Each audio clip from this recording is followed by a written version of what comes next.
Okay, bitches, we're here for episode 3 of Dragon Ball Super. Now, this episode is called Where Does the Dream Continue? The Search for Super Saiyan God. So this episode, it picks up with Beerus and Weiss flying back to their home, and Beerus is complaining about how long it takes to get there, and it's actually pretty interesting.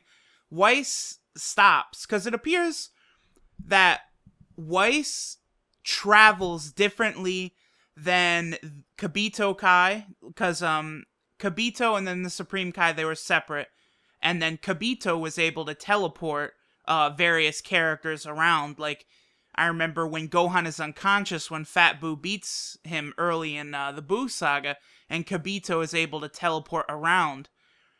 That's just like straight teleportation, and it's similar to what Goku is able to do with his instant transmission, but it appears as though Weiss is actually just like flying. He's just using speed. He's not actually teleporting, and he tells Beerus that he is the fastest in the universe, and if he's able to travel throughout the entire, like, huge, humongous galaxy and all of existence, and it takes him like 20 minutes to fly to different planets, like, yeah, he sure the fuck is the fastest. He actually is the second in the series to say that. The first is Birder in the Frieza saga of the Ginyu Force, but obviously he's not quite, not actually the fastest.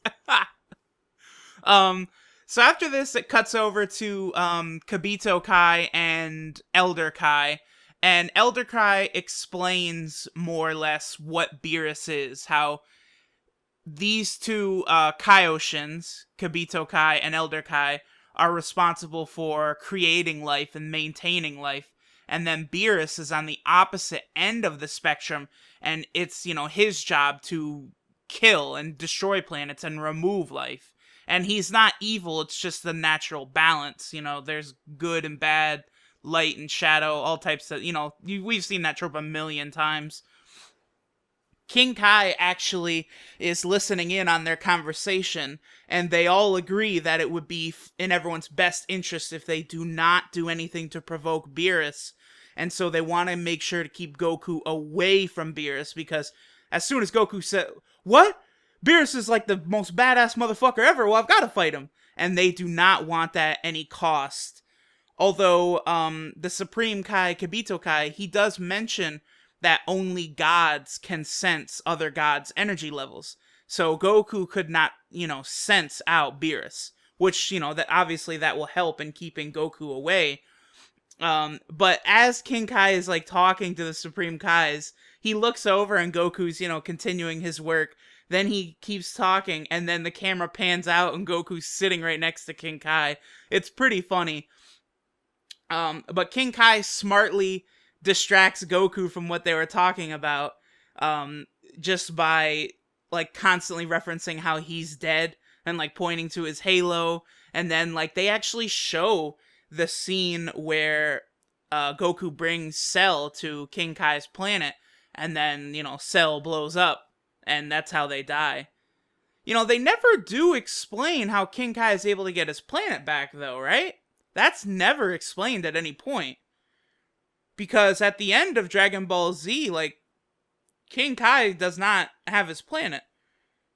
I mean, I guess maybe it probably would make sense that after Kid Buu is killed, maybe Elder Kai was able to restore it. That actually, I feel like that would make a lot of sense. So after this, it cuts over to Beerus and Weiss again. They have arrived at their home, and they're just talking and discussing, and Beerus is trying to figure out, who the Super Saiyan God is and where he can find them. And so he calls in the Oracle Fish, and the Oracle Fish does tell Beerus that it is indeed the Super Saiyan God. That's the name of this legendary adversary that Beerus had a premonition of, that Beerus would fight. And so Beerus gets very excited, and it's actually pretty interesting because then Beerus sort of mentions, okay, well, Super Saiyan God, I should maybe talk to some Saiyans. What's going on with the Saiyans? And then he says, oh, but wait, the Saiyans, they were all killed by Frieza because Frieza blew Planet Vegeta up. And then Weiss does mention that, oh, weren't you gonna destroy Planet Vegeta? I heard you mumble that in your sleep. And then Beerus goes, fuck King Vegeta. I don't, he's a bitch. I don't like him.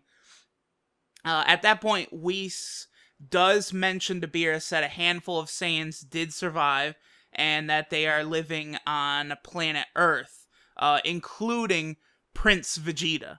And Beerus is like, oh, isn't he the lucky one? And at this point, it's actually very, very funny.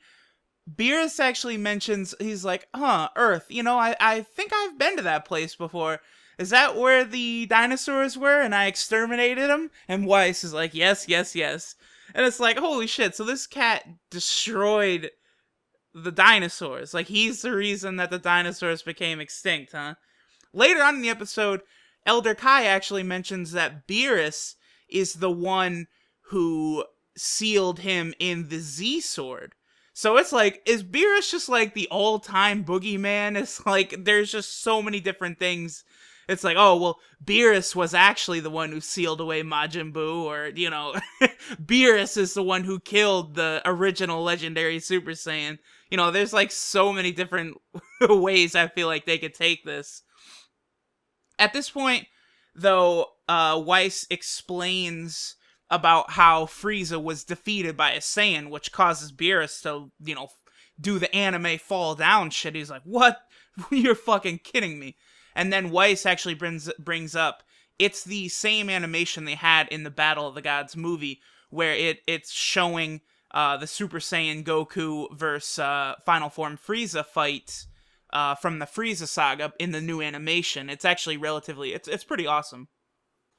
And at this point, once Beerus finds out that Goku defeated Frieza, he wishes to speak to him because Goku might know something about the Super Saiyan God. And Weiss tells him that Goku's on the Northern Kai's planet, King Kai.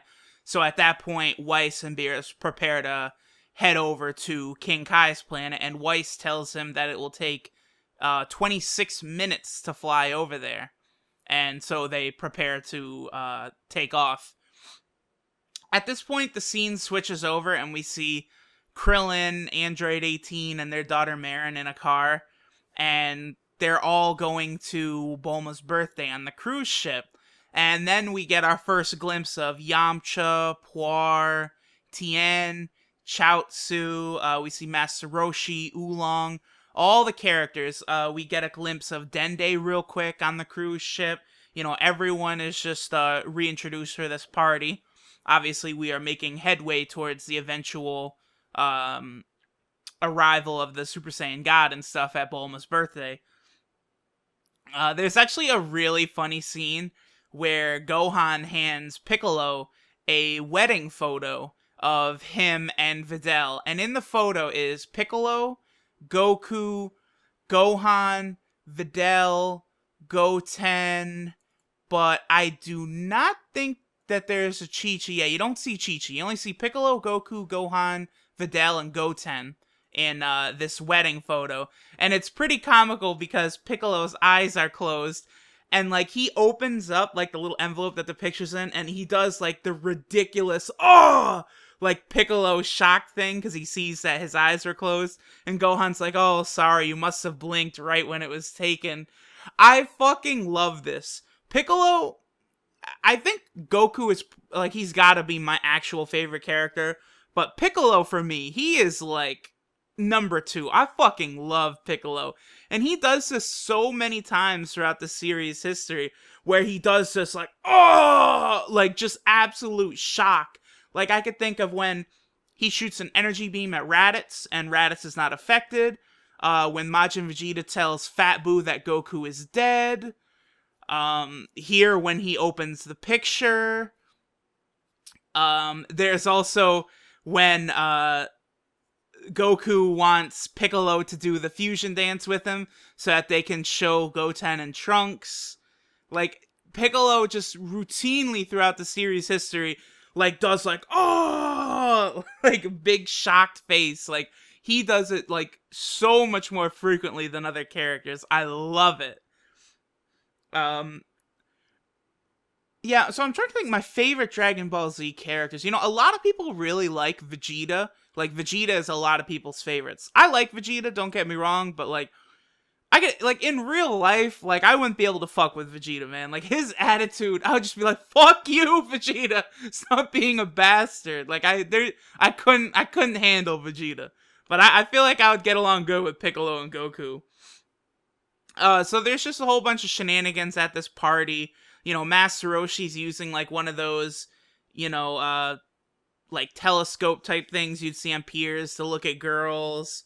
You know, you see Chaozu doing tricks. A whole bunch of different stuff. At this point, it switches over. Beerus and Weiss are ready to fly over to King Kai's planet. And so they take off. And then you see Gohan's telling Bulma that Goku's training and he's not going to be coming.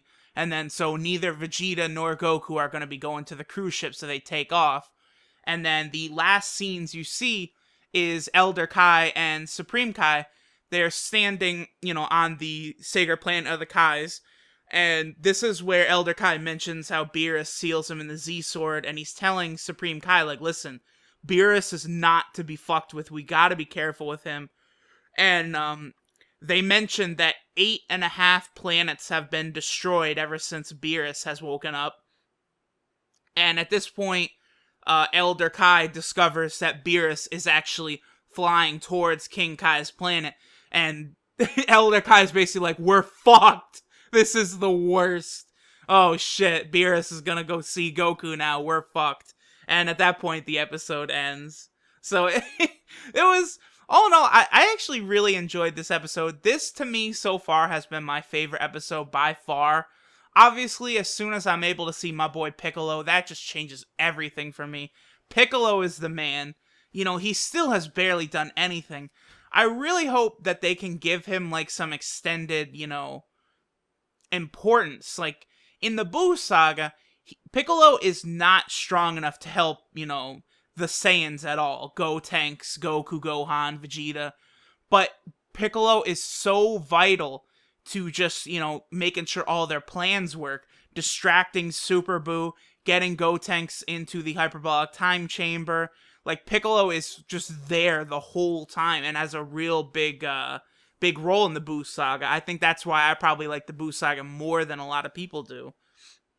So I definitely hope that Piccolo can maintain, you know, a strong role at some point. Because in Dragon Ball GT, Piccolo literally has, I think, like 3 or 4 scenes. He shows up. His total time on screen in Dragon Ball GT is probably under 5 minutes. And that's just so disappointing. And I just hope Dragon Ball Super will give him more to do. Because Piccolo is awesome. You know, he's... Piccolo, Nail, and Kami all fused together. Like, he's the smartest character by far. Like, Piccolo can help, even though he can't fight. And then, you know, as far as the scenes from the next episode, it looks like the next episode is bringing in the Pilaf gang. So it's like, oh boy, here we go, comedy relief time.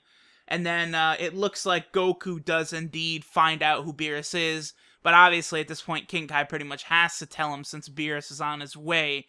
And then it looks like the last shot is Beerus arriving on the planets. So look forward to that. We must be getting very close to the Super Saiyan 3 Goku vs. Beerus battle. That is going to be some sick shit. But alright, I'll see you fuckers for episode numero 4.